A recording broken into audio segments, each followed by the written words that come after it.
এখানে স্বপ্ন নিয়ে স্বপ্ন বুনতে আসে, এখানে জীবনের নতুন সূর্য হাসে। ডিইউ অ্যালামনাই ফেনীর উদ্যোগে আগামী 14ই জুন দ্বিতীয় রিউনিয়ন করার জন্য আমরা সবাই সিদ্ধান্ত নিয়েছি। তো আপনারা যারা ফেনীতে ঢাকা ইউনিভার্সিটি প্রাক্তন স্টুডেন্ট, সবাইকে উক্ত অনুষ্ঠানে রেজিস্ট্রেশন করার জন্য আমি আহ্বান জানাচ্ছি।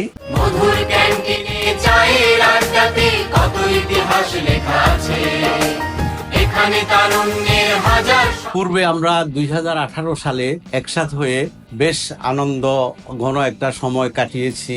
আমরা আবারও 14 জুন আবারও একত্রিত হব। আনন্দ ঘন মুহূর্ত, আমাদের অতীত স্মৃতি আমরা রোমন্থন করব।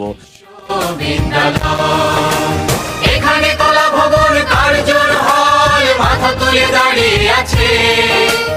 আমরা অ্যালামনাইয়ের মাধ্যমে আমরা একটা ক্লাব, বড় একটা অ্যাসোসিয়েশন বা কিছু পরিকল্পনা নিতে চাই, যার মাধ্যমে অ্যালামনাইটা একটা এঙ্গেজমেন্ট, একটা অর্থবহ, মিনিংফুল, কার্যকরী অ্যালামনাই যেটা পরিণত হতে পারে।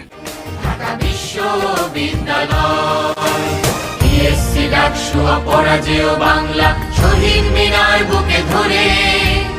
আমাদের যে প্রাণের সংগঠন, এই সংগঠনের সাবেক সবাই একত্রিত মিলিত হব, আড্ডা হবে, আমাদের মাঝে গান হবে। আমি অনুষ্ঠানে উপস্থিত থাকবো, আপনাদের সবার দাওয়াত রইল। এখানে নতুন করে নতুন জীবন কথা কয়, ঢাকা বিশ্ববিদ্যালয়। আমরা 14 তারিখ ঈদের ঠিক পরপর সারাদিন ব্যাপী একটি পুনর্মিলনের আয়োজন করছি। আমি অবশ্যই উপস্থিত থাকব এবং আমি আশা করব আপনারা সবাইও সেখানে উপস্থিত থাকবেন।